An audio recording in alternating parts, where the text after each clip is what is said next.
There's probably less known about the religions of Egypt than of any other major spiritual tradition which has contributed to the cultural progress of mankind. Until very recently, almost no available data opened itself to our attention or was available to scholars. The earlier material was largely derived from Greek or Latin sources, and the old Egyptian culture, which flourished prior to the 18th dynasty, is still a locked book. It reminds us a little of the rather deplorable state of our knowledge of ancient American religions. The cultures of Mexico, Central America, and Peru are still closed to us, with the exception of a few fragments which give very little real insight into the structure of a religious belief. We observe the remains of the Egyptian Empire. We note the impressive monuments, the great architectural and artistic achievements of the people of the valley of the Nile. We also note that a very large part of the surviving memorials are directly or indirectly associated with religion. These peoples created a magnificent religious art and architecture. And it seems reasonable to assume that these same people must have had some convictions or beliefs to justify the tremendous advancements which they made in science and even sociology. Their greatest exponents were the Greeks. And it would seem that during the classical period, Greek scholars never ceased their praise of Egyptian wisdom. Men of the caliber of Pythagoras and Plato spoke most eulogistically of the spiritual attainments of Egypt. And in government and law, Solon and Thales bear witness to the common practice that men of learning and ability, faced with responsibility or high office, nearly always travel to Egypt to be there instructed by the priests of the temple. Men who have given much time to Egyptian archaeology and culture, such as Breasted of the British Museum, Breasted of the University of Chicago, and Budge of the British Museum, both had a very high respect for Egyptian religion. But while Budge was working quietly in the shaded archives of the library of the British Museum and was curator of its Egyptian section, another man in the same institution, Dr. Hall, probably working side by side with Breasted from the same monument and the same text, came to an entirely contrary conclusion. He was far from impressed by Egyptian religion. So here we find two men, the same background, working in the same institution, who have no common agreement. I think this is the general condition so far as Egypt is concerned. Let us try then, from what available information we have, to piece together some part of the Egyptian religious story. And when we begin this, we have to go back to the roots of Egyptian culture. Here again, we are at a disadvantage. No one has exposed these roots. We really do not know where the great civilization of Egypt began in the pattern of history, nor do we know the source or roots of its spiritual beliefs. It is all right to assume, and we may have to, that these beliefs evolved, developed, and grew with the rise of Egyptian civilization itself, and that the primitive Egyptian, like the primitive Ashanti, held certain simple beliefs which gradually developed into the elaborate structures of the Middle Empire. On the other hand, there is much to suggest that religion was imported to Egypt at a very early date. There seems a good many traces and evidences to point to Egypt's indebtedness to India and probably to Persia for a large part of its spiritual tradition. This may not have been at the very beginning, but it certainly did come into play prehistorically so far as existing monuments and records are concerned. The Egyptians themselves had a tradition that their religion came from Asia. There seems no real reason to question this tradition, for most peoples, if they can claim a belief to themselves, will not assign it to others. If the Egyptians really believed that their doctrines arose among their own people, they would certainly have held this honor to themselves. They did not do so, perhaps in honesty. They admitted their dependence upon foreign beliefs. Egypt, of course, was not isolated as China was, and in the course of time it felt religious influence from a number of surrounding sources of culture. It was affected certainly by the Assyrian and Babylonian culture, and at one time came heavily under the influence of the Semite culture. As time went on, the Egyptian metropolis of Alexandria became an important station along the great caravan route from Asia. We are not sure how early these caravan routes were opened, but certainly as early as 500 to 600 BC, probably much earlier. We know that far beyond Egypt, moving in an easterly direction, we came upon a number of great cultures that were firmly established at a remote time. We do not know when China actually became a philosophic people, but we are reasonably certain that it was not later than 1500 to 2000 BC, probably earlier. We know that Indian culture is this old, if not older.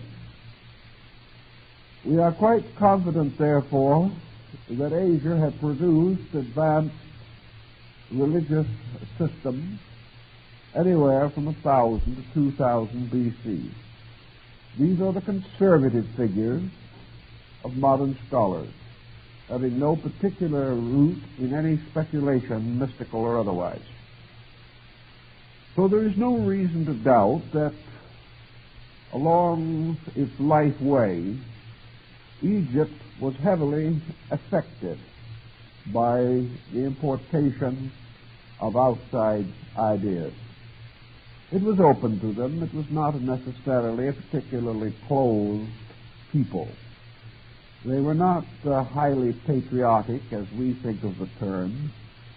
And as one authority points out, the one trait that seems to be traceable in all ancient Egyptian literature, religion, history, is that these people were happy.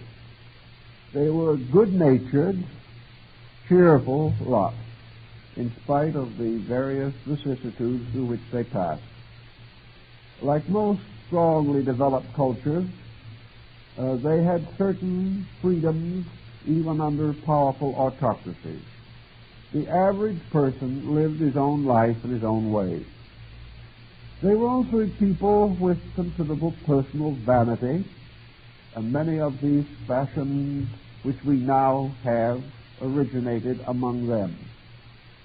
They believed in as much luxury as they were able to acquire, but at the same time they were hard-working, and for the most part probably of what we would term an agricultural or agrarian class.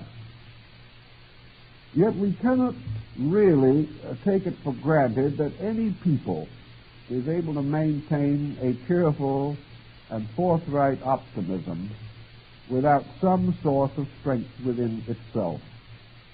These people were not foolish, they were not ignorant, they were not stupid. Therefore, if they had a strong inner sense of value, it was derived from some powerful incentives operating within their own culture. We know very little also about the practice of Egyptian religion. We know only that there were priesthoods. That these priesthoods in the beginning were not very clearly marked, and their privileges were not definitely boundaried as they were at a later time. The priests of Egypt were not exactly the conventional archetype of priesthood that we know today. Probably in the beginning, the priestly families were associated with a theocratic state. The pharaoh was a living god. He was under divine guidance, and his deeds were always according to the divine right of kings. He was a god on earth, and somewhere in this mystery there must have been a god who was a pharaoh in heaven. This type of thinking belongs to most older people. In all probability, the priesthood was originally derived from the aristocracy. Wealthy families and friends, near supporters of the political situation, became influential in the religious duties.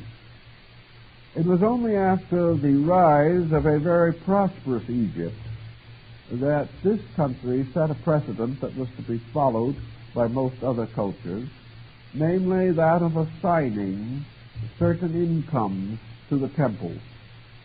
The temples, therefore, developed something, the quality that we found in Tibet, where the secular part of the culture supported the religious very strongly and very generously.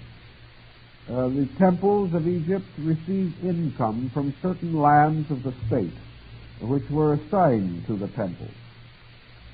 Therefore, as the conquest of Egypt expanded the empire, as trade enriched it, as commerce brought to it a variety of commodities and luxuries, the wealth of the temple lands increased until many of the temples were extremely rich. This wealth was not derived from the contributions of people as we think today in religion. It is very doubtful if the Egyptians ever took up a collection. What they did, rather, was to serve under a kind of political protection or development. They were subsidized. This had its advantages. This has its advantages and always has in a country or in a political system where there's a state religion. This makes it unreasonable and unprofitable for the religion to cater to any passing whim or attitude. It is very hard to buy salvation from a temple that is not in need of money. It is also very difficult to think in terms of the purchasing of indulgences which caused poor old Martin Luther so much difficulty in Europe. The temple did not need money. This is always a very critical point in religious thinking. Also, there is no doubt that the temple did receive a great deal of unsolicited gifts. Persons of all walks of life felt it part of their normal and reasonable and regular duty to enrich the temple. The gifts, however, were not usually monetary. They were gifts of art. They were gifts of things of sentimental, mystical, or spiritual value. Thus the temples became rich, not in money or things to be sold, but in the treasures that were assembled in these institutions. They need never think of selling the temple plate or anything of that nature. These problems did not touch them any more than they touched the classical Greeks. As a result of this attitude, the function of the temple in society was rather different from what we know. It is not possible to learn that religious services were held in any such way as we hold them. There were no congregations. There was no issue of the Sunday morning hymn program or anything of that nature. Apparently, to each temple was assigned a learned body of priests.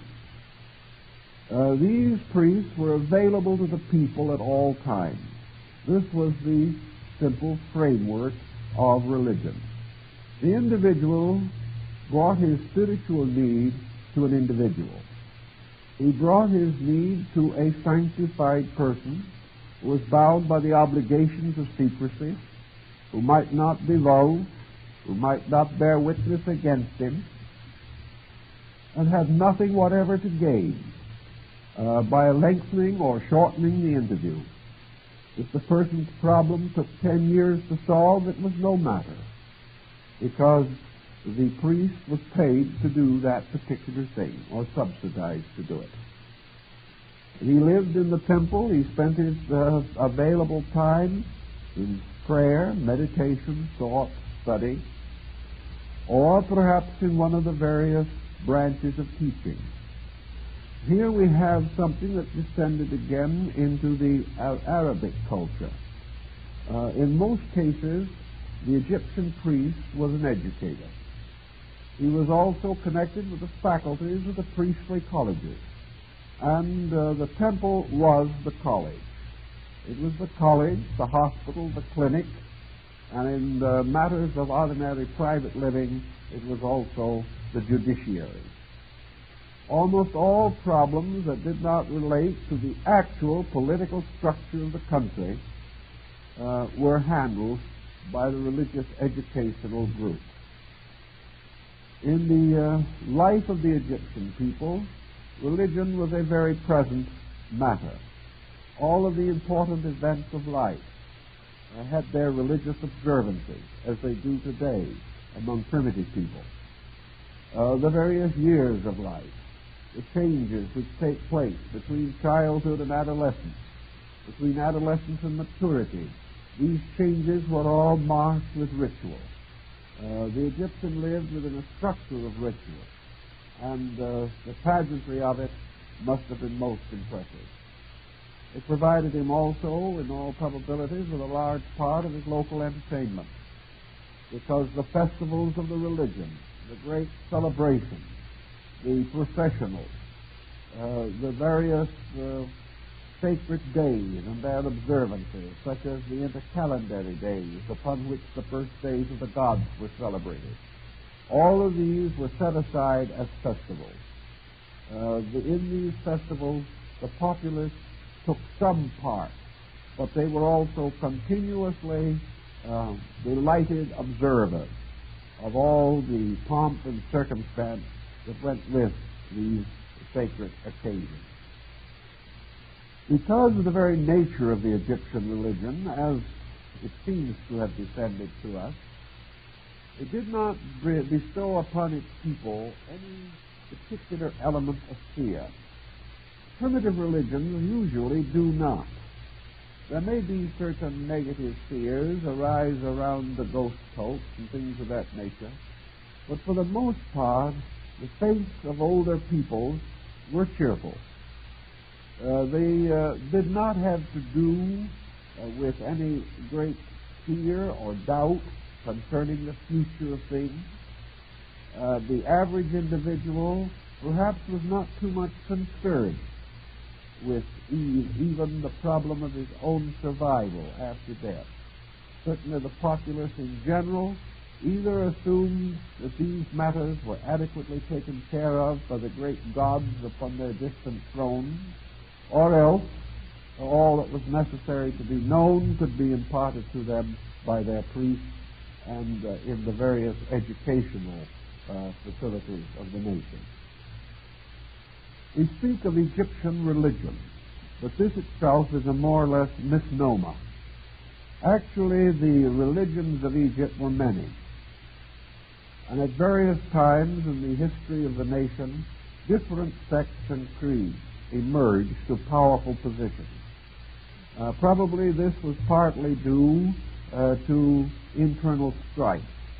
There was much of this in the very early periods of Egyptian history.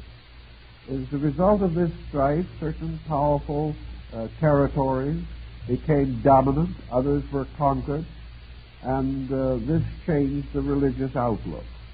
The victorious army imposed its religion upon the conquered, so that where a state or area came into great authority, its religion likewise developed a broad area of influence. The religions of Egypt were almost as numerous as the temples that housed them. Each community or city or province, called a nome in Egypt, had its own hierarchy of deities. Here again we find a close parallel with the ancient culture in the Greek area. Each city had its patron deity or group of deities, and the temples of these deities gathered around the central square or forum, much as they did in Athens or in Rome. Thus, we cannot say that their theologies were always even nearly identical.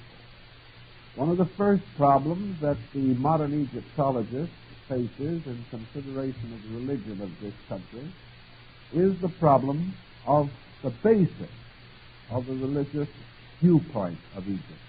Were the Egyptians monotheists, polytheists, or pantheists? In other words, did they worship one god? Did they worship many gods? Or did they worship embodied and personified aspects of nature? The tendency now for most religious writers is to deny monotheism wherever possible, trying to reserve it as part of man's more modern spiritual acquirements. Actually, however, I strongly suspect that while Egypt probably had no collective monotheism, that is, at least in its early period, it did not recognize one God over all Egypt. I believe we will find that the nomes, or various provinces, each recognized a supreme deity in their own pantheon. In other words, each of the separate systems worshipped a certain group of deities, much like the Olympian gods. Over this group, one presiding, as Zeus of the Greeks or Jupiter of the Latins.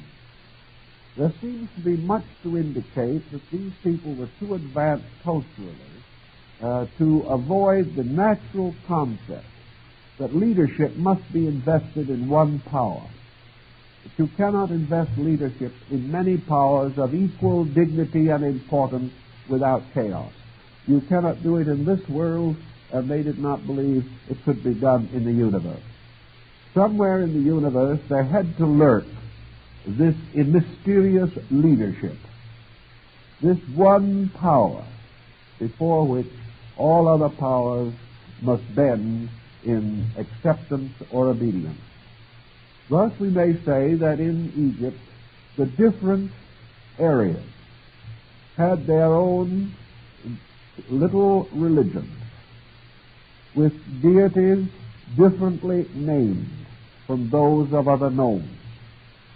But in many instances these different deities closely resembling each other, or in some instances obviously derived from each other.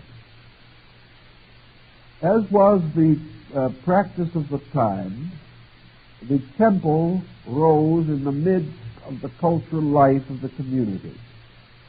The temple provided the entire pattern of instruction, and it was usually architecturally so constructed as to serve a number of particular and special purposes.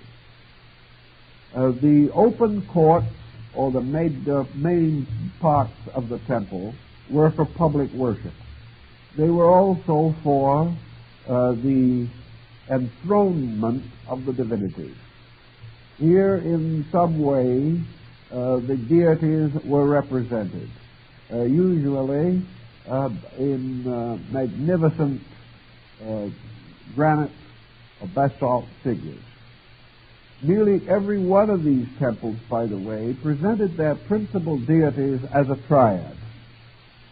Three divinities in certain relationship with each other constituted the icons of the principal altar of the temple. In addition to this large assembly place, not so much where people gathered in great number, except on festive occasions, but rather where the gods themselves were given ample homes with great dignity, mass, and majesty. In addition, there were smaller buildings scattered about and adjacent to the larger sanctuary. These smaller buildings were the houses of the priests, the granaries, the treasure houses, and perhaps most of all, the schools and academies. Here learning was communicated. Here all knowledge, both sacred and secular, was revealed as one essential structure of culture. In other words, the school was the preserver, recorder, and disseminator of the essential tradition of the province, or region, or area. Because these peoples did celebrate certain esoteric or secret rites to which the public was not admitted, meant for the most part that there were beneath these buildings subterranean rooms, passageways, tunnels, and other means of attaining to a secluded or hidden place. It is possible that in some instances where this subterranean situation was impractical due to the inundation of the Nile nearby, that these secret rooms were built upon the surface. But if so, they were closed to the public and to the world, and were entered only by secret doorways.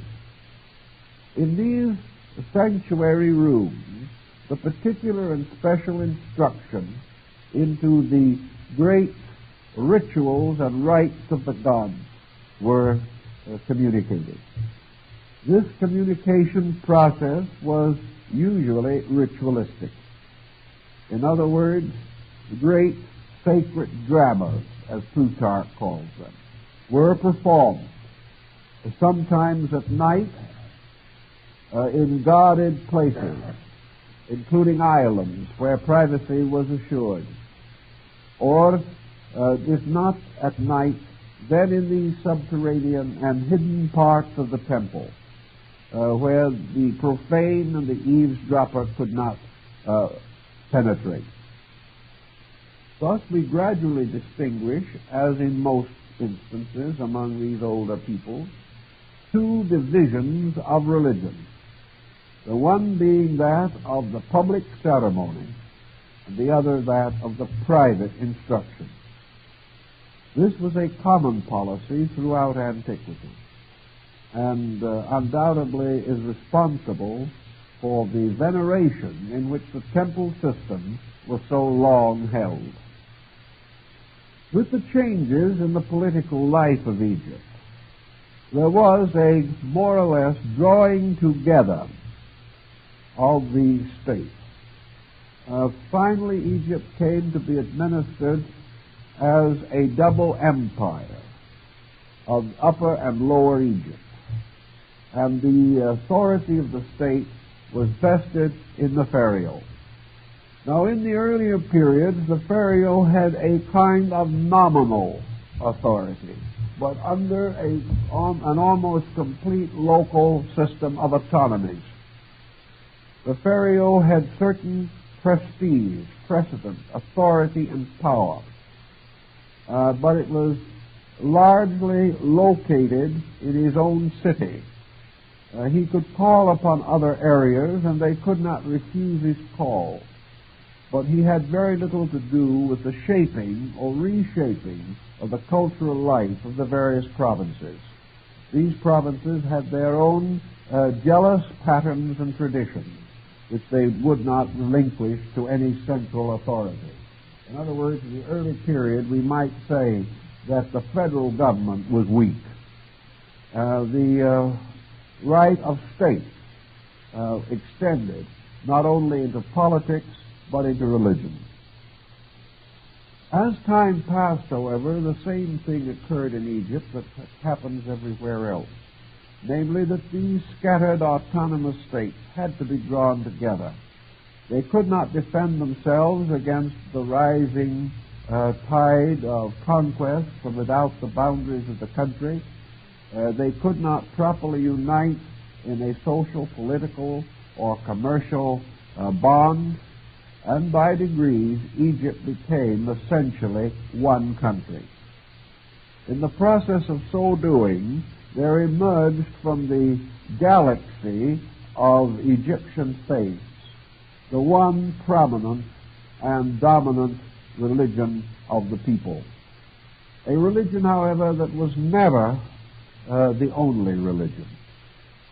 There was to the very end of Egyptian autonomy the continuance of these various temples, these various shrines, and these various hierarchies of divine beings.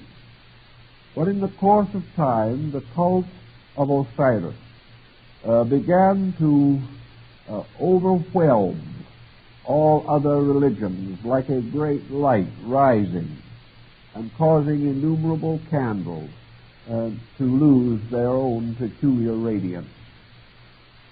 And by 1,000 years before the beginning of the Christian era, the Osirian cult came to become almost the idea of Egyptian religion. It became the archetypal concept to which nearly all later peoples subscribed. So that when we think of Egyptian religion today, we are inclined to think of the Osirian cult. This cult was originally the belief of one of the less influential nomes or provinces. But as this province gained in authority, influence, and power, its deities gained likewise. Now, why was it, perhaps, that this particular faith seemed to meet the need of the Egyptians to the degree that throughout the entire empire it came to be tolerated at least and generally embraced. I think the answer lies in the fact that the rise of the Osirian cult was associated with a major change in Egyptian religious philosophy. It must have answered and did answer certain questions otherwise obscure. The priesthood of Osiris gained also in authority and influence until it became the most powerful religious body in Egypt. And it became mandatory that the Pharaoh of Egypt himself be initiated into the Osirian rites. It was gradually it became the state mysteries, the religion which had the greatest prominence, precedence, and authority in the life of the people. There is a department of religion with which most people are not too well informed and about which there is not too much generally available, and that is called eschatology. This particular branch of religious thinking deals with what might be termed the end of things. In religion, every phase of human experience has to lead to something.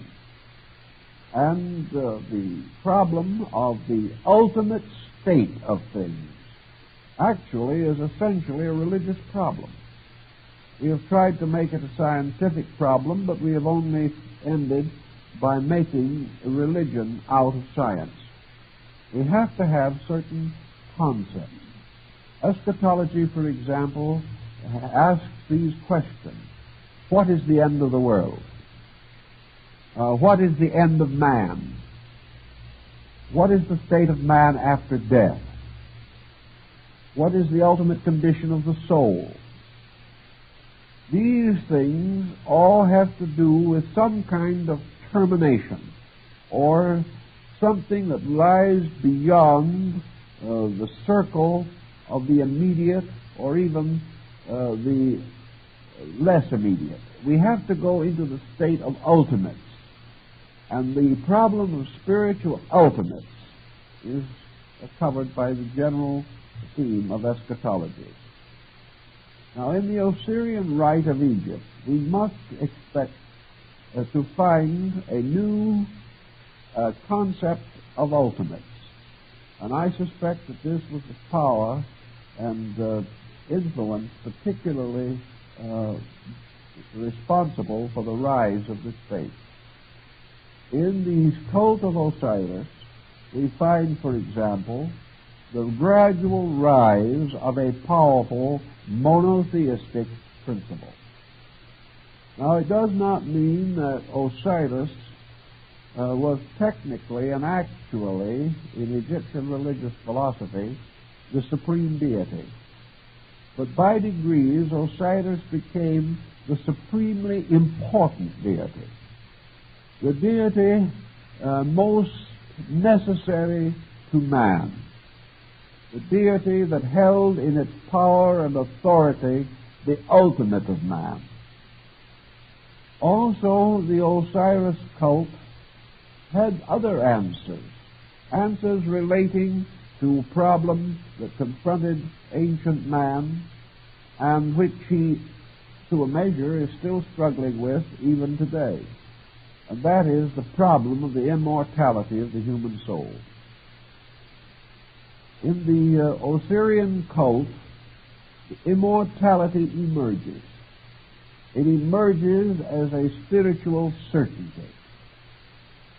This, in a way, divides Egypt even from Greece. For immortality arose perhaps later in Greek thinking than it did in Egyptian thinking. The older Egyptians of, say, 1000 B.C. had no clear notion of immortality. They realized that something probably survived, but to them the answer was the ghost land.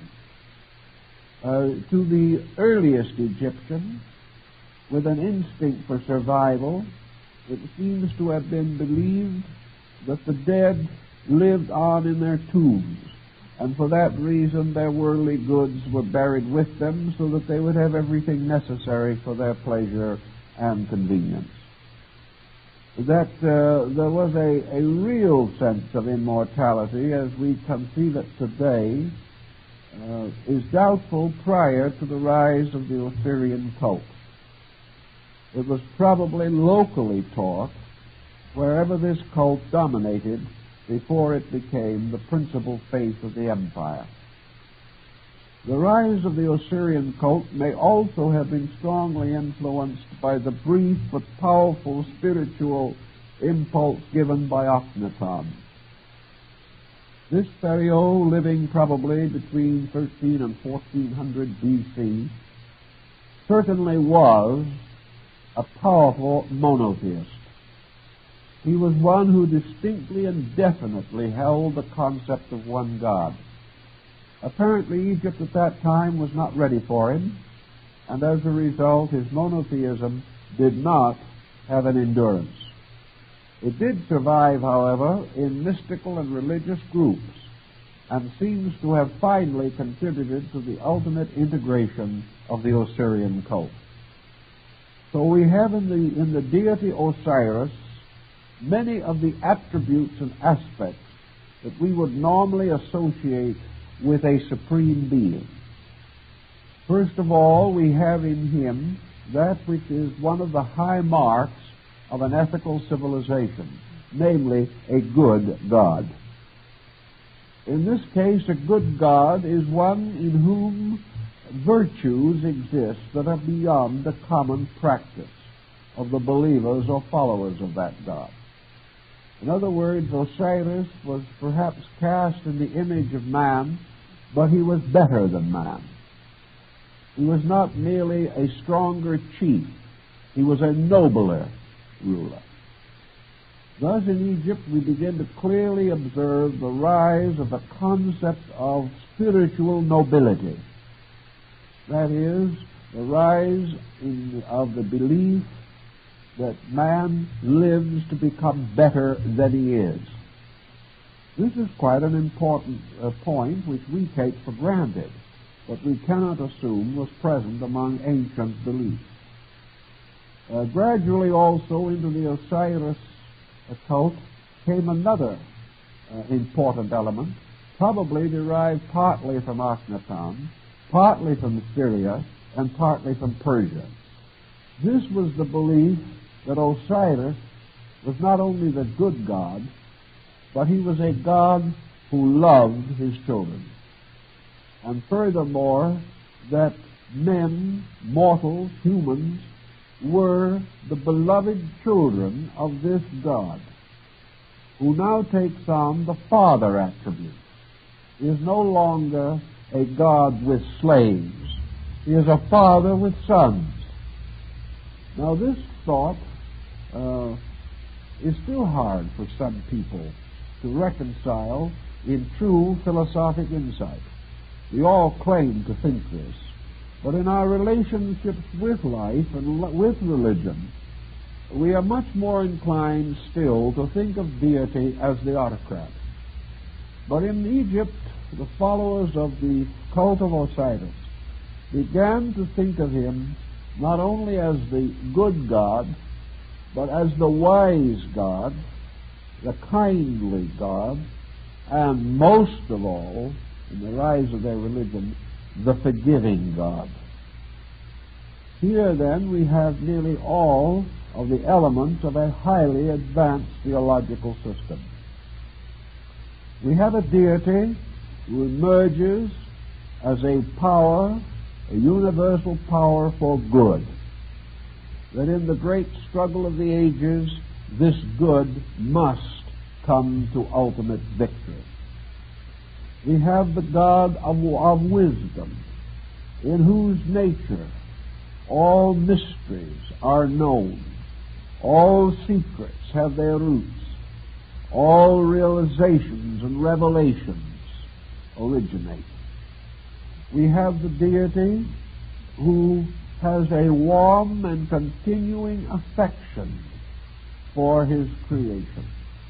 And also, as we learn from the various magical manuscripts, the God who understands his creation, so that if men are weak or inadequate, this deity understands this. He is not the cold, stone-faced image against the temple wall. He is the searcher into the hearts of things. He is the fanner of breath in the soul.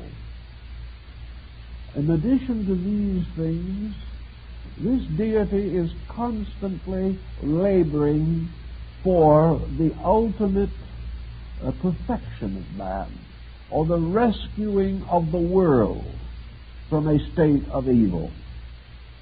Undoubtedly, the Egyptians strengthened their philosophy of sin by deriving a certain amount of borrowings from the Semitic people. They also strengthened their belief in the war between good and evil from the doctrines of the Persians. So we have now the good god Osiris, wise and loving, but not all-powerful, who is locked in a bitter struggle with his own brother, Typhon, the destroyer. The struggle of good and evil for victory over the life of man. This is anthropomorphism, a belief which, of course, has been for centuries one of the dominant doctrines of the Christian faith. The struggle of good and evil. But now the eschatology in Egypt says good will vanquish evil. So legends, myths, and fables arose among these peoples, bearing upon the ultimate victory of good over evil. Now the next point that comes into the Egyptian consciousness of Osiris is that Osiris is the Lord of the underworld. Osiris is the sun at night. Osiris, therefore, is in some way an embodied deity, represented often wrapped in the wrappings of a mummy, so that he appears to be a living head rising out of a dead body. He is therefore the symbol of life-death. He is the symbol of the material world or universe over which he rules, and of which he is the demiurgus, or the sovereign power. Osiris now begins to be represented with his attributes which were to have a great effect upon the religions that followed after him. Standing or seated in his mummified form, wearing his plumed helmet that crowns of the north and south. Osiris also carries the symbolical ceremonial objects or instruments associated with his faith. These are, first, the flail. The flail, or the whip, was then used primarily not as a symbol of beating or scourging men, but as a symbol of the flailing of grain. It was used to divide the grain from the husk. Therefore, as the flailer, or the beater, Osiris represented the power that divides the false and true, divides the valuable from that which is not valuable, and also divides the soul from the body. The second instrument which he carries is the Anubis-headed staff, by which he is the patron of knowledge or learning, and carries with him the symbol of the faithful guide. Therefore, in this symbolism or this emblemism, Osiris becomes the patron of education, the patron of all knowledge, the patron of insight, the lord of arts and sciences, and he bestows his blessing upon knowledge. In other words, mathematics, astronomy, music, law, medicine, These are also phases of the Osirian cult. He is the Lord of all these things. He is the Lord of the quick and the dead. And by this authority, he governs minds. He governs and regulates peoples. He establishes laws. He sets up the machinery of the universe. Then by his third implement of sacred symbolism, the shepherd's crook, or crozier, Osiris emerges as the high priest, the good shepherd. He is the keeper of the flocks. He is the symbol, therefore, of the protector of the faith, a term which was later bestowed upon the royalties of Europe. He is now the shepherd of men. He is the guardian of the flocks of creation. The world is his sheepfold. He is the shepherd, and all creatures are the sheep. And he also becomes responsible for the lost sheep. And it is his labor and duty through his priests, who are his shepherds, to bring back the lost sheep to the fold. Now, this did not mean reconversion to anything in Egypt, because there was only within a certain province one faith, and all belonged to it. But it was rather to bring back the unbeliever from the evil of his ways, or if he had failed in his religious observances, to bring him back again to the concept of these observances. As I think I've told you before, I talked this over in New York several years ago with the ecumenical patriarch of the Eastern Church, who appears in his full robes and vestments as the head of the Eastern Orthodox Christian Church, carrying the symbols and insignia of Egypt. And he told me himself, he said, we all know in the Eastern Church that most of our symbolism, our symbolic instruments, our robes, our vestments, and many of our regulations and ceremonies are derived directly from the religion of the ancient Egyptians. Now, this goes a little further because the Osirian cult gradually unfolds other attributes that are important to us. For in the Osirian religion, the endless conflict between light and darkness, the struggle between Osiris and Typhon for the control of the world, results in the emergence in the Egyptian cult of the world hero. This is the world hero also of the Sigurd saga of the Nordic peoples. This is the great race of the Volsung, the race of the heroes of the world. In the Osirian cult, we have, therefore, the arising of the hero concept, in which this power, this eternal being, Osiris, in order to advance the redemption of men, projects himself into the mortal world, coming forth out of the shadows of Amentet, taking himself a flesh of body, and being revealed or made manifest through his own nature in the form of an only begotten Son.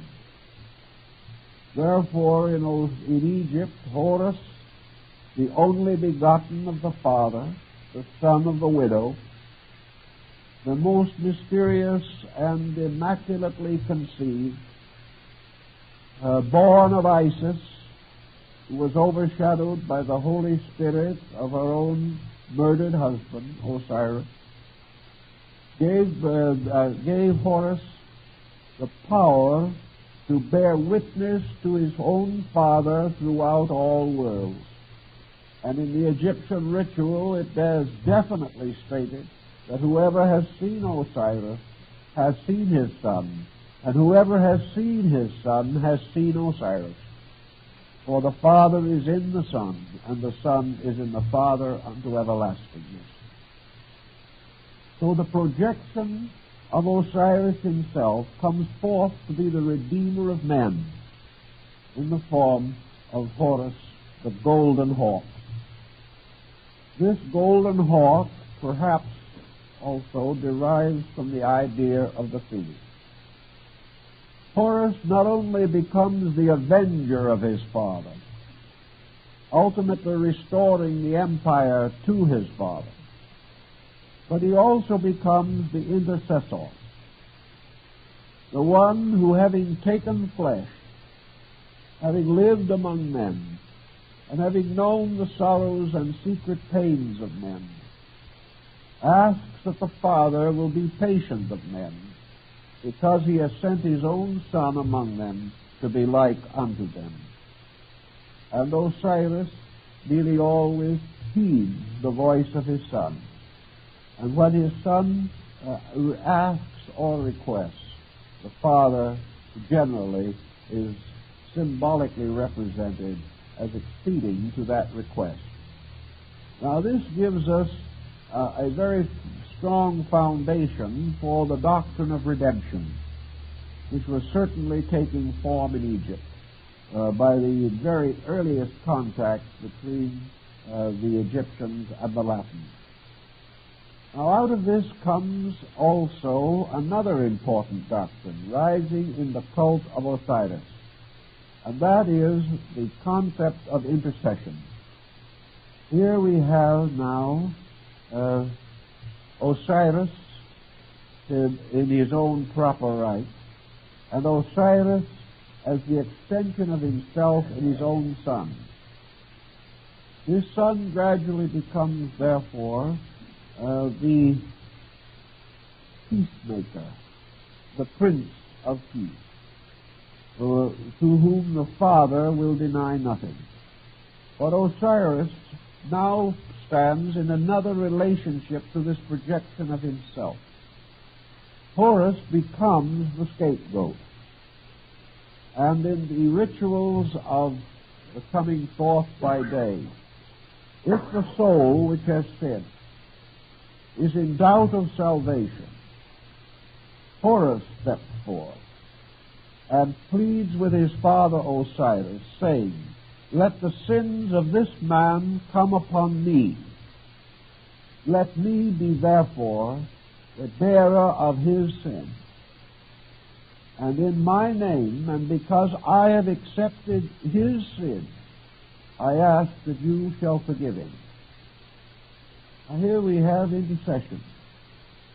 We have also in this very same concept, as we find in the Egyptian ritual, by the transference of the virtues of Osiris to Horus, and the transference again of these virtues to his priests, who in turn transferred these virtues by their form of the Eucharist. We have rising in Egypt the doctrine of transubstantiation. Thus we now have in this people, and I would say it would be at least 1000 B.C., that this pattern took fairly integrated form, for it is present everywhere in the Theban recension of the Book of the Dead. We have now what might be termed a reasonably complete theology.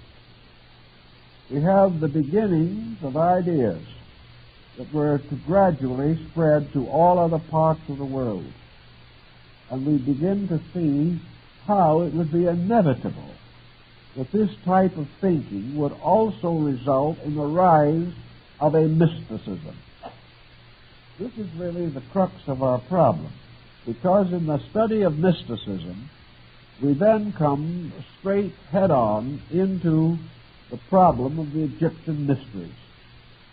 And of course, as might be expected, our more materialistic manuscript, a rich and full and complete version of the book of the coming forth by day.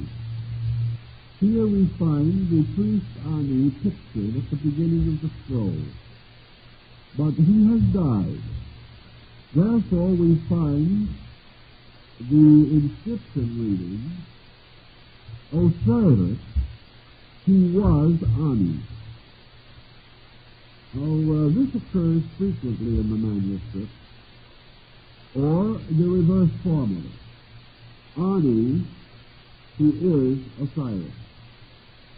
Thus we have an identification that is very important, namely that at death the soul of man becomes God. Now where would this have come from?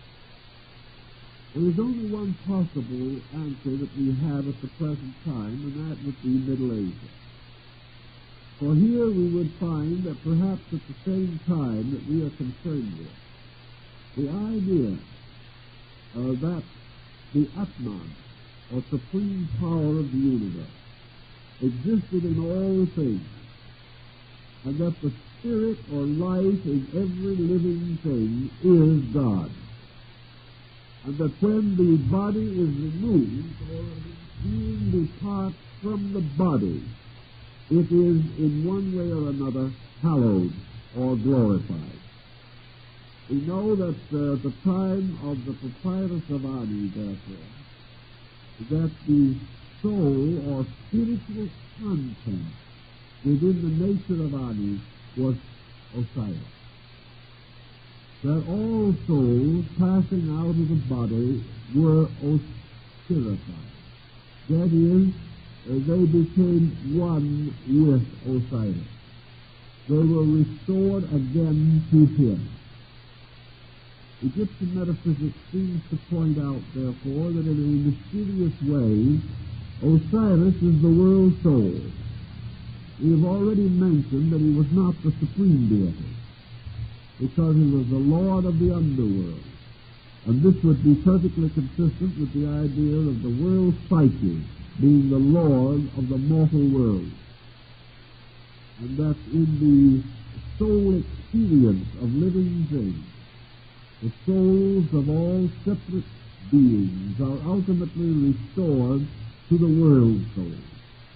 And that therefore Osiris is the shepherd of souls, and that the place of peace or of survival, representing either the paradise to come or the assembly of the initiates in this world, was properly denominated the sheepfold, or the place for the gathering of the sheep.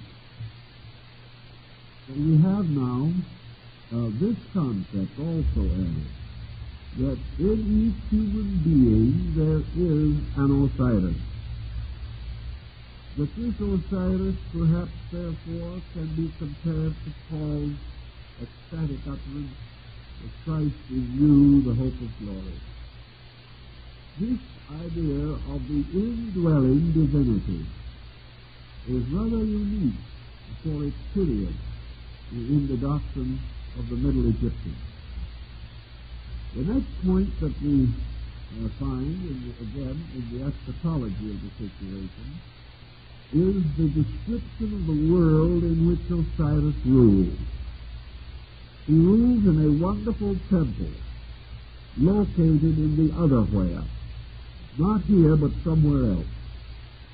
He rules, therefore, in a temple beyond the common dimensions of our concept. This temple is, according to some reports, standing in the midst of the underworld, in the world of dreams, in the world of the subconsciousness of things. But it is this otherworldness in which it exists. This otherworldness to which all must come by the mystery of death, and the otherworldness from which all things came in the mystery of birth. So we now have a world and another world. And this one world that we see and in which we live and move and have our being is a kind of world of the diurnal sun, which is the light of the world. This otherworldness is the world of the nocturnal sun. And in Egyptian metaphysics, we begin to see that this other sun is the light within us, the soul light. that as surely as we are lighted outwardly by the sun, moon, and stars, so we are lighted inwardly by the sun which is Osiris. Now, Osiris is usually in the various manuscripts represented seated and enthroned upon a cube rock, or a perfect cube which symbolizes the world. Very often he wears attached to the rear of his robe the tail of a lion, which is an attribute associated with the Sphinx, which suggests the androgynous nature of the deity in Egyptian painting. His body is represented mummified. His hands, however, are free, holding the implements we have previously mentioned, and he is crowned. Not infrequently he is represented as black, sometimes, however, as red. With him are his sister wives, Isis and Nephthys, symbolic of the triad of the hierarchy, which at that time consisted of Osiris, Isis, and Nephthys, the great Osirian triad. The room in which he is seated is called the Hall of the Twin Truths, and it is boundaried at each end by a tall column, quite ornate. These two columns are the columns of the underworld, described in the Greek mystical literature. And these columns also are the columns of the porch of the temple of Solomon the king.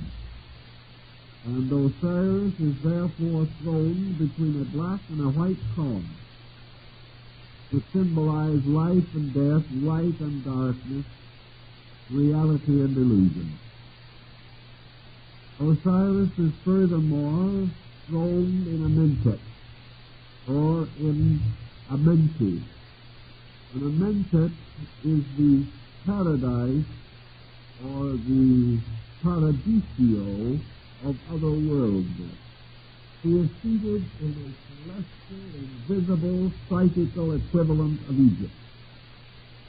In this otherworldness, the Elysian field, there is also a river Nile, flowing down slowly to the Mediterranean Sea. There is also the inundation of the Nile. And here the Egyptian in the otherworldness is leading his plow through the muddy waters by the riverbank. Here in this otherworldness are also birds singing in the rushes by the river. The papyrus plant blossoms in grandeur. And also there are lakes and streams. There are all the good things. Here men who have passed the test of life live in peace and prosperity and worship the great God.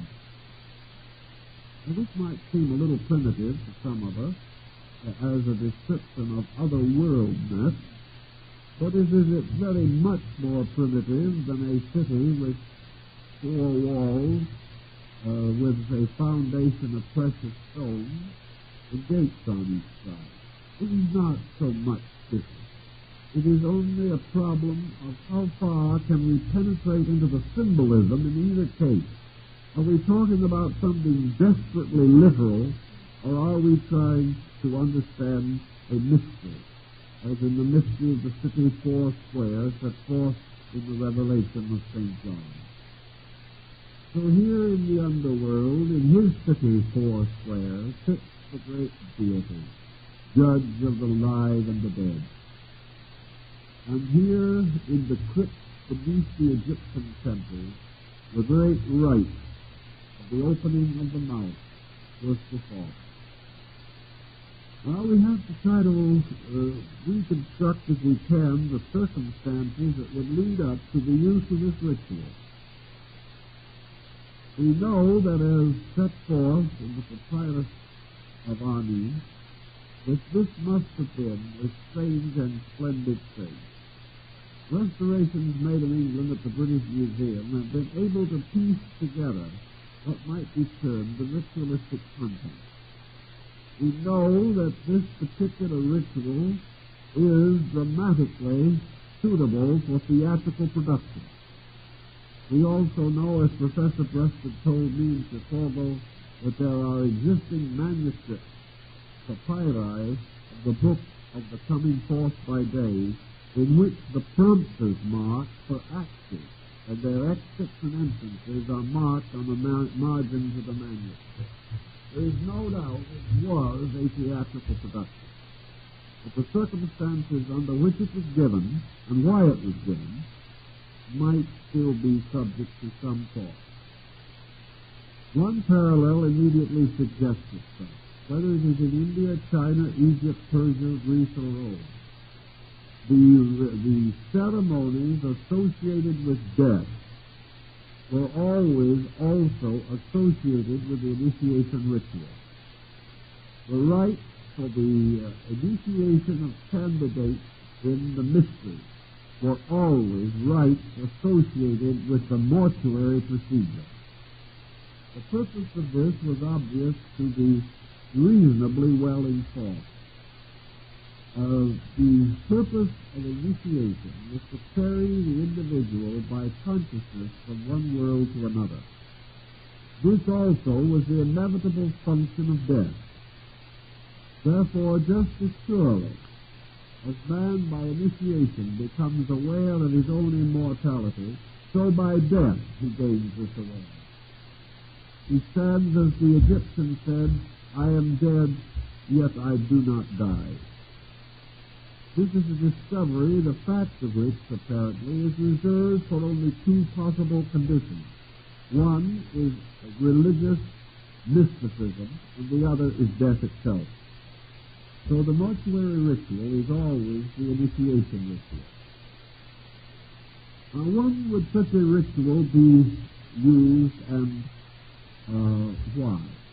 Two answers to this. First, it is quite conceivable that this pageantry would be literally portrayed in the case of the death of the pharaoh. In other words, the funerary processes in connection with the death, perhaps, of the pharaoh or his queen, or perhaps some very high officer of the household. In the case of an exceptional or extraordinary person, the ritual might be either privately or publicly performed over the actual remains of the dead. Under such conditions, the ritual would then have to be modified, because it would not be and could not be expected that the actual corpse could deliver the great negative confession of faith. Therefore, to the body would have to be associated a living attendant to speak for the body, and to act as the intermediary again between the living and the dead. And this intermediary should be either Anubis or Horus himself. Therefore, there is the possibility that the ritual was given as an actual mortuary rite.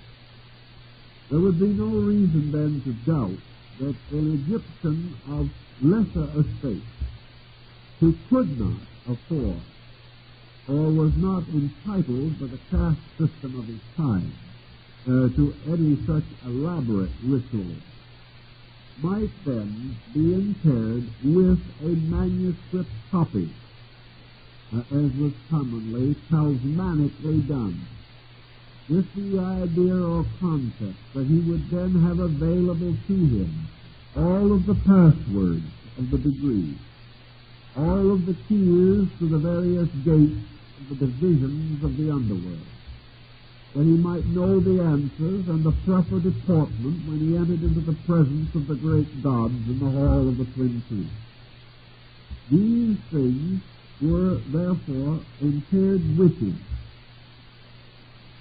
along with other materials which might be of use to him. It was customary, for instance, to inter with a scribe his stylus and his writing tablet. It was not quite certain who he would write to, but at the same time, this was ceremonialism.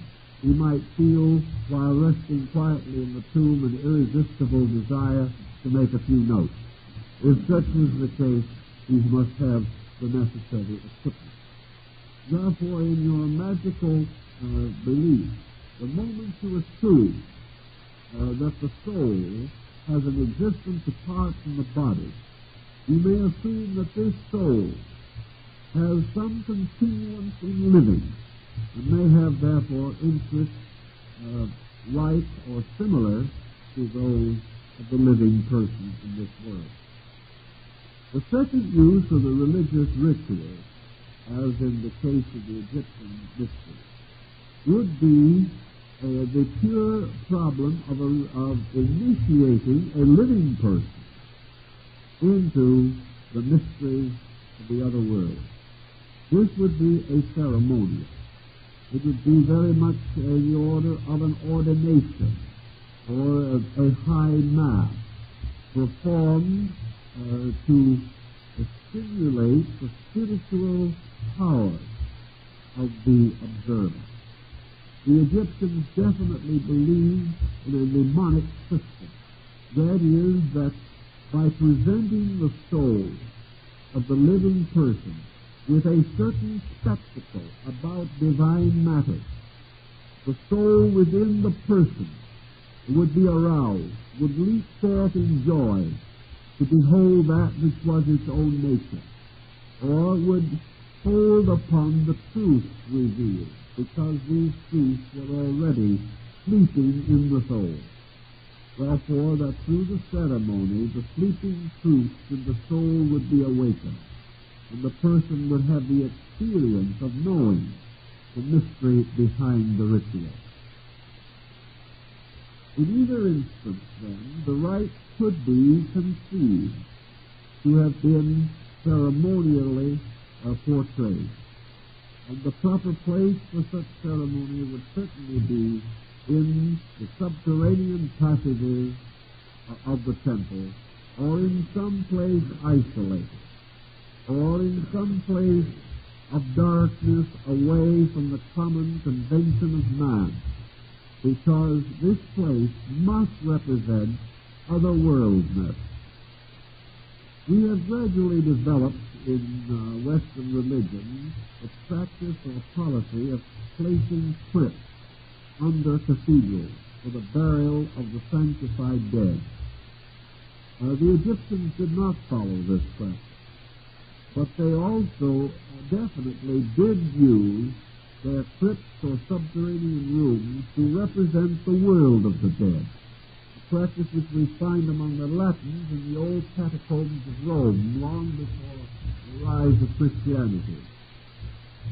So if these rites were given, as Plutarch tells us, they were certainly given nocturnally because they related to darkness, not by nature of evil, but by nature of hiddenness, that they related to the sun of the soul which shines in the night. And as Apelius describes in his initiation into the mystery, he says that it was at night that he placed his foot upon the threshold of Proserpine and beheld the sun shining through the earth beneath his feet. These rituals, then, were the rituals of the night sun. They were the rituals of Osiris, the mysterious deity of the subconscious. And it was in these rites that something within the subconscious experience of man was stimulated. I suspect that Egyptologists are going to have to gradually take on and accept the psychological significance of ritualism. They're going to have to realize that this type of psychic stimulation is archetypal, and that rituals were gradually revelations of the subconscious, perhaps given at one primitive time through dreams and visions. But certainly they have a root in the folk consciousness of man. And from this consciousness they call forth something when they are repeated or correctly performed.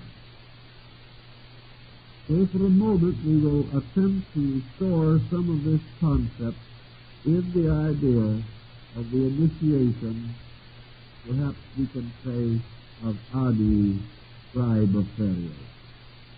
Now, we do not need to assume necessarily that Adi is dead, but in the manuscript that accompanied his mummy in the sarcophagus, this manuscript certainly implies that he has passed into the Amentet.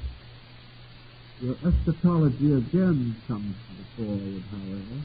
What happens to the soul of Adi, who is Osiris?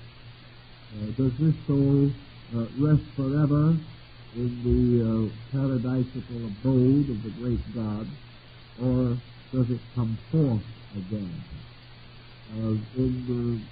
By the time of the rise of the Osirian sect, it seems that rebirth had already invaded Egypt as a concept.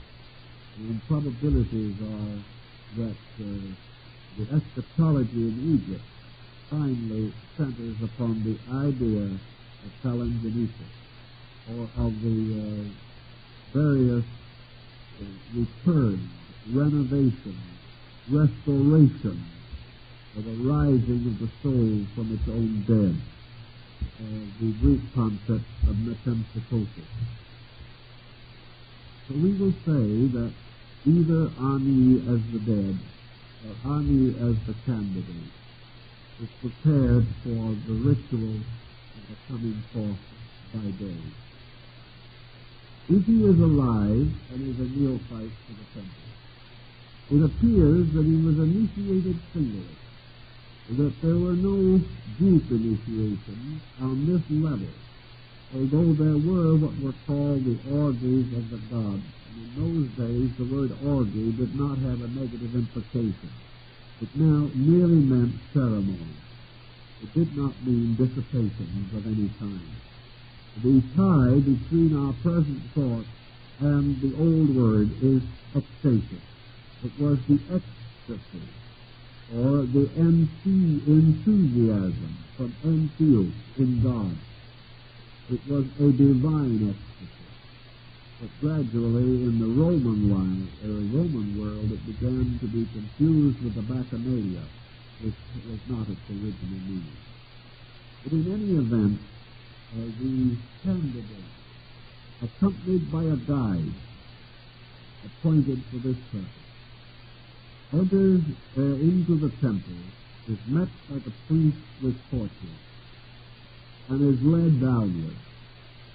Either he is led actually downward, or symbolically the idea and concept of a descent is implied to him. I would suspect that in most cases some form of a descent was actually made. Perhaps only a few feet, perhaps 25 or 50 feet. But he was taken downward through darkness, and at various intervals along the road he was stopped and interrogated. And because he was as yet unenlightened in these mysteries, he was vouched for and taken forward by his guide, the one that was appointed, until finally, after certain adventures and mysteries associated with symbolism, and if the temple was exceedingly well equipped, including a boat ride across a subterranean stream. Now, this subterranean stream might have been only a pond or pool, and possibly the boat maybe took only 3 or 4 strokes of the oar to cross it. But this was essential, because even in those days, the land of the gods was on the other shore. The river by which souls in this life are divided from the souls in the other life is the same as the river Styx in the Greek mystery, or the mysterious celestial Jordan, on whose farther shore we are to meet in everlasting bliss, according to the ancient hymn of Christianity.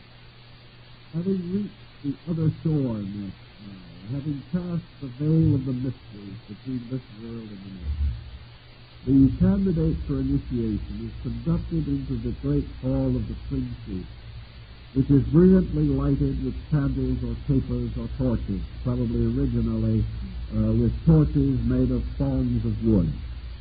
This room was well filled, for here were gathered all the persons involved in the great rite. Seated on the elevated throne was Osiris, probably wearing a mask of gold, and fully equipped with all of the symbols of his rank and office. He was accompanied also by Isis and Nephthys.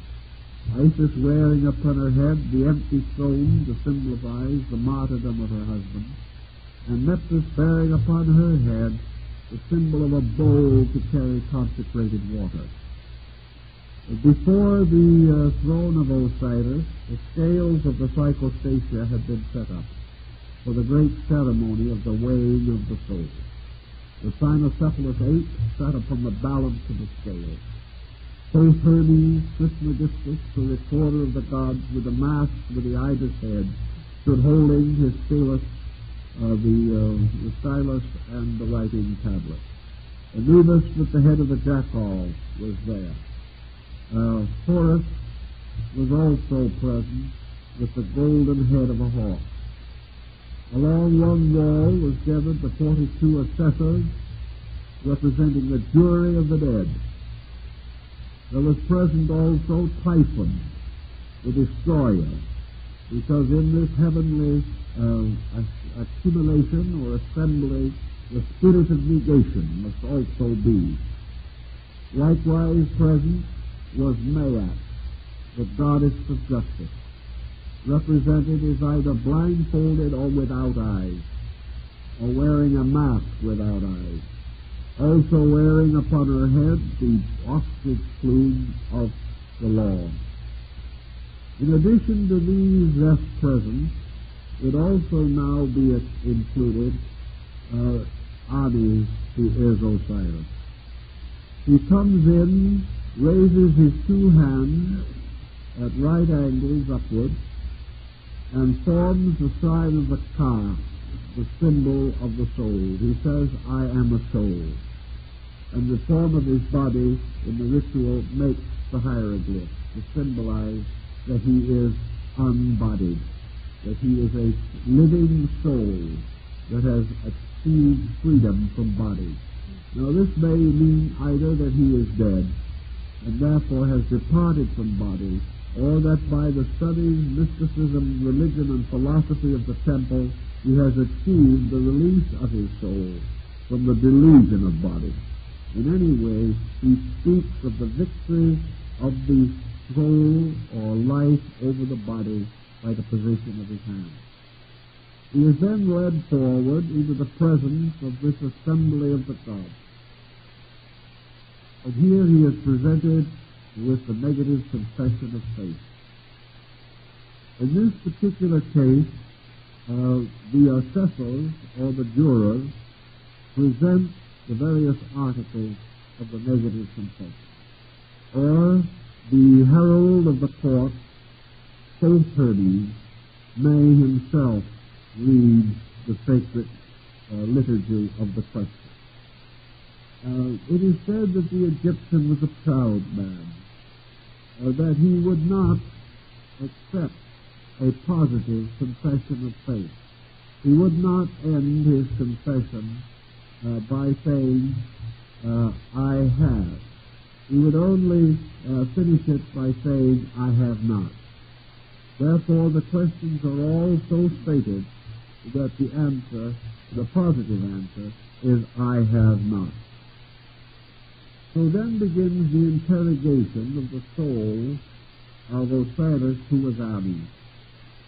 And in the course of interrogation, the assessors, the jurors, and the great God, who reads all minds and hearts, remain silent while the deceased person or the novice seeking initiation is interrogated. This interrogation is probably one of the most important ethical monuments in the philosophy of mankind, for it represents in its substance a code so extraordinarily high that it is doubtful if any person today could answer it correctly and with integrity all of these questions and assume that he had lived what they require.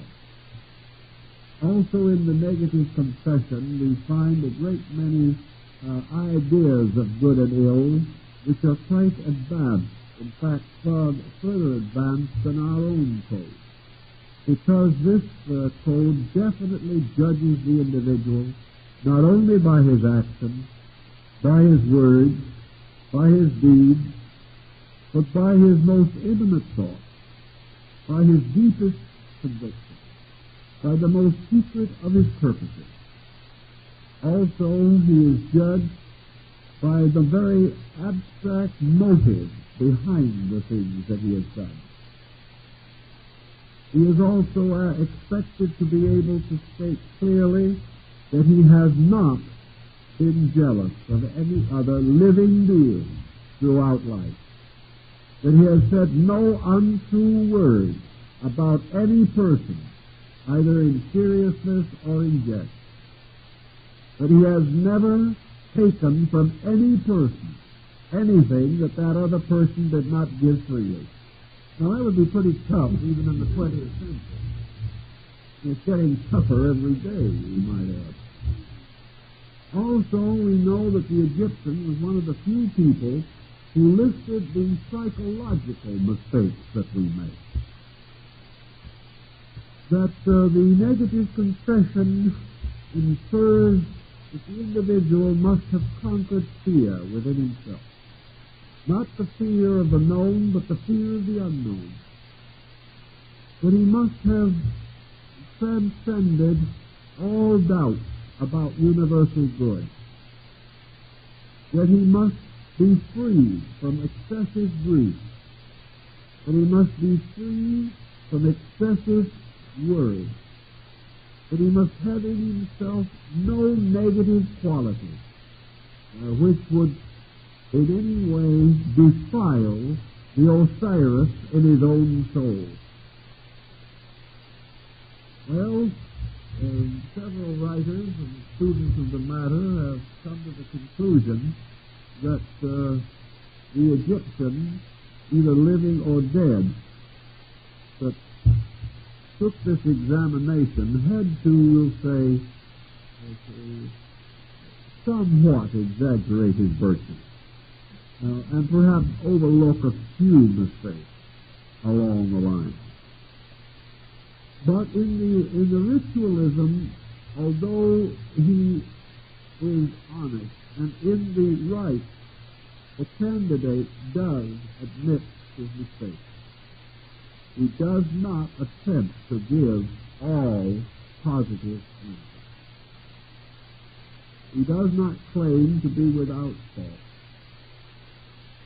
This is, in fact, part of the ritual itself. For when the confession of the confession of faith is finished, and the negative confession has been completed, there is in all present a certain doubt as to whether the candidate for this honor, this recognition of a spiritual being, is truly justified. At that time also, the heart of the Osiris Ritvavani is placed upon one balance of the scale. And the goddess Maya takes her feather, the symbol of law, universal law, and places it on the other balanced pan. If the two pans of the scale balance, if the heart is balanced with truth, if all the laws of nature balance the heart, then it is assumed that the Osiris Ritvavani is true and noble. This is the final test. But in the testing, the balance is not quite perfect. And the heart of the Osiris Ciquodani cries out from a little lip in the side of the jar, which is supposed to contain his mummified heart. And this voice cries out to the great god Osiris. It says, Father of all good, permit not that I shall perish with the king who ruleth for a day. Now, the king who ruleth for a day is obviously inclined or intended to represent the personality. It is the outer or personal material ego of the individual. It is this which has been weighed and tried in the balance, as the Apocalypse says, and has been found wanting. Therefore, the cry of the soul goes up, but it shall not die with the king who ruleth for a day. And the assessors are very solemn. The great jurors of the dead must contemplate the virtues and vices of this soul as to whether it shall be able to enter into the blessedness of an Mentet. And in this emergency, Horus steps forward. And Horus says, I intercede for this soul. But this soul's virtues are not entirely equal to the law we know. But I offer myself as hostage for this soul. And if this soul shall fail, let the failure be upon me. If this soul is not worthy, let me be punished. Let my virtues be placed with the virtues of this soul upon the spirit. And with my virtues added, the balance will be made. And the god Osiris meditates upon this problem for a moment. Is silent and is lost his soul, and seems not entirely convinced even then. And Horus speaks to him again and says to him, O my Father, who is myself, thy Son, who is thyself, asks it. To refuse me is to refuse your own heart. Therefore, there is again silence. The assessors consider the matter, and finally the verdict is brought in. But the soul, plus the love of God, has made the balance. The soul is then permitted to pass into the realms of the blessed. Now, the theory is contained in the ritual. That is, for some reason, this soul entering in is so corrupted that it cannot make the balance, and that Osiris, under these conditions, rejects the sacrifice of his own son, who offers himself as a peace offering unto the Lord. If the soul fails utterly, then Typhon steps forward, the deity represented with the head of a crocodile and the body of a hog, and claims the soul. And if this soul is released to Typhon, Typhon then devours the soul and carries the soul away into darkness, where it is believed or supposed that the soul passes back into re-embodiment. For Typhon is the symbol of the mud hog of the Nile, the symbol of utter materiality. And therefore, to be swallowed up by Typhon is to be reborn in the physical world. It is now assumed, however, that the successful candidate has passed the test with the assistance of Horus. Therefore, the successful candidate approaches his father. The soul comes into the presence of the immediate light of the golden face of the sun. And Osiris holds forth the key to the world, and bestows this key as a symbol of everlasting grace. And the key, of course, is the cross ansata, the ansated cross of Egypt, the cross with a loop for an upper bar. And when this cross is placed upon the lips of the deceased or the initiate, it is a symbol of the life bestowed, the symbol of the forgiveness of all evil, and that the candidate or the soul has been given the gift of everlasting life. Now it remains for Osiris to bestow this. For the life of everlastingness is not automatically the result of the passing the ritual. The life of everlastingness must be given or awarded to the soul by Osiris. But when Osiris so does this correct ansata becomes the word of the life and the resurrection. And having been sealed with this, the soul passes triumphantly to its just reward. It goes triumphantly to that better life which is its proper estate. Now it is quite understandable that a ritual of this kind would have very deep transcendental import, especially if it is something that is held and deeply believed by all who witness it. The candidate undoubtedly had been instructed in the temple prior to initiation, or the deceased Ani, the scribe of Pharaoh, was well informed in the state religion. They had passed to a certain degree of comprehension. They knew the meaning of the ritual. And we are then in the same condition almost as we might say the individual is who takes the Eucharist or the ordination of a priest.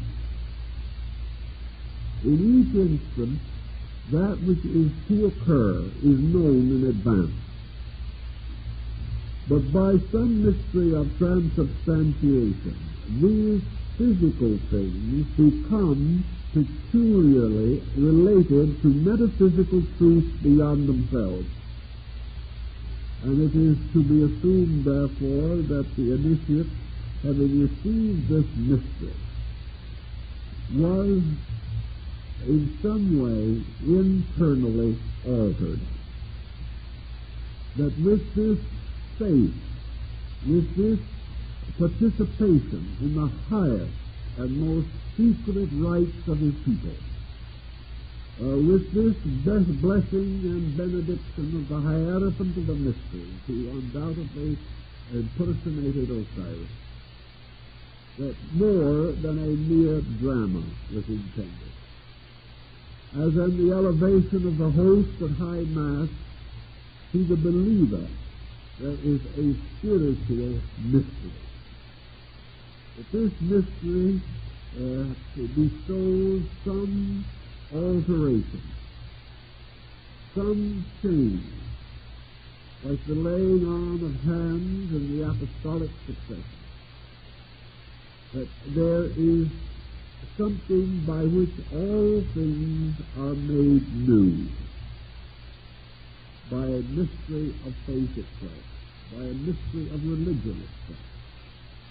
And if these people were raised, particularly those eligible for the sacred rituals, in a philosophic atmosphere, had been educated by a system of culture in which religion was the lord over all the arts and sciences, and in which the achievement of the sanctified life was the most important of all achievements, and that as the candidate, the initiate might wait for years until the hierophant regarded him as qualified and worthy for this extraordinary honor.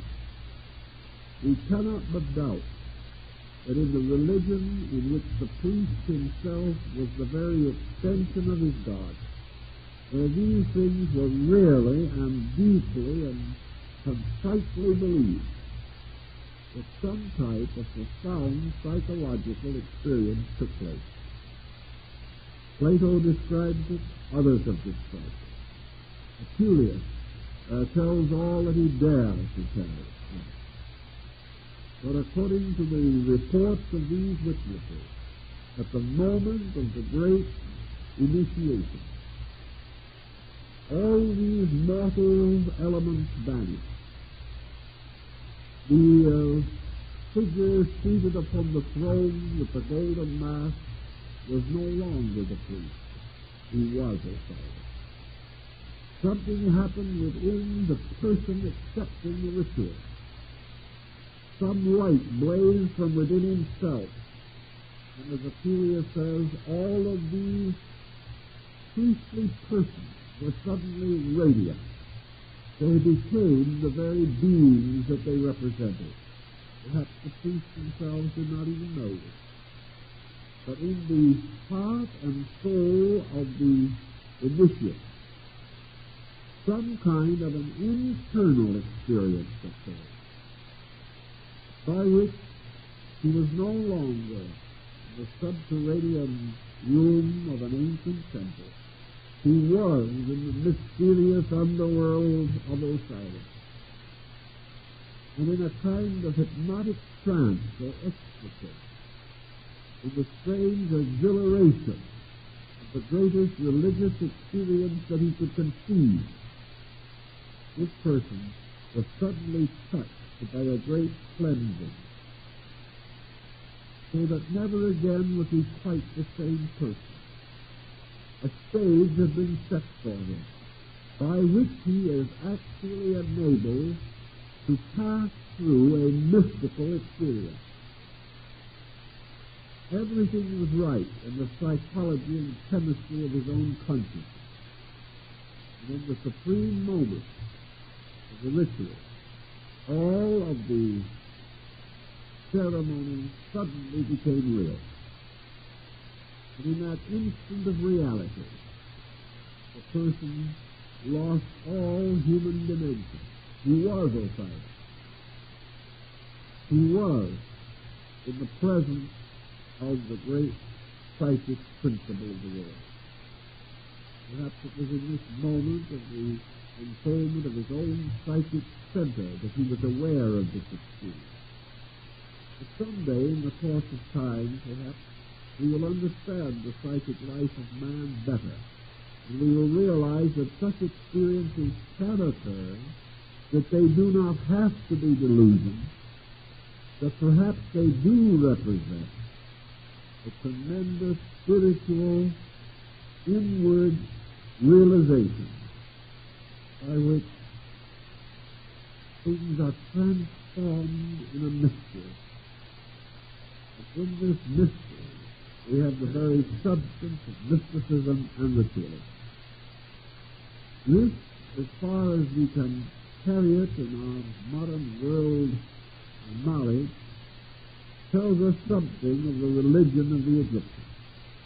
And I believe it tells us something of rather psychological import to us now in our own question as to the realities that lie behind the shadows of appearance. In some way, the Egyptian was able to pierce this appearance through his ritual.